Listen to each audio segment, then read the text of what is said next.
I suppose, for me, activity started really, finally got underway at Greenham Common in 1981. Greenham women make a stand against the missiles to be planted on what once was common land.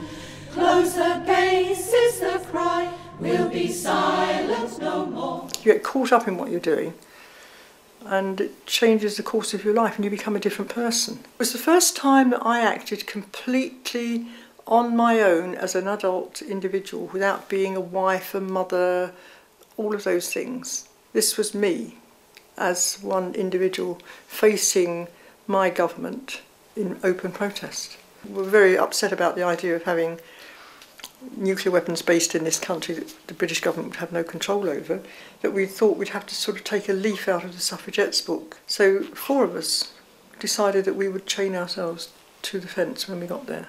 We went into Woolworths and bought these tiny, tiny little padlocks and chains. They were ridiculous. That evening the base commander came out and said with contempt in his voice that as far as he was concerned we could stay there as long as we liked. So that's what we did. It was as simple as that. For me it was a life-enhancing experience. You could see somebody who really didn't feel that they had a stake in society sometimes, growing into a very different person. It was like watching a flower develop from the ground.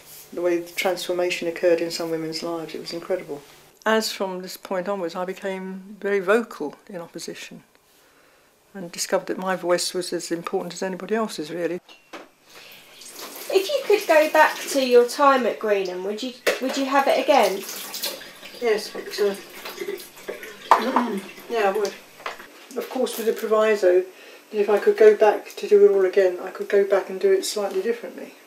To right the wrongs that you've been involved with and to prevent the harm and the hurt that you've inflicted on people mindlessly, foolishly and unintentionally. But you certainly never do get the chance to go back and undo that. It's a sort of a knot that you cannot untie. Greenham for me was a sort of baptism by fire, really, because it was the beginning of the end in one sense of one part of my life and it was the beginning of another part. You were learning on the hoof, you were sort of having to run to stand still, and therefore you didn't have time to sort of go through the normal civilised motions of how you deal with relationships and stuff like that. It was a strange time. After about 3 weeks, my husband wanted me to come home because I had 5 children. 2 were little, 5.5 and 3.5, the younger 2, so they were small. And I think in some ways the younger ones felt closer to me. And the older ones think, oh, mum's gone, that sort of thing. I just couldn't think narrowly of my own children. My children would think that's horrifying in one sense, but it wasn't. I remember explaining to Alex once, because he couldn't quite understand what I was doing, because, they had to grow up without me. I wasn't there. And he said, but, there were 5 of us. And I remember saying to him that if you could imagine a beach, and each child, my children, was just 1 grain of sand each, and that I was interested in the whole beach. You have to make decisions and you have to stand up, but you have to live with the decisions you make, and I live with that every day.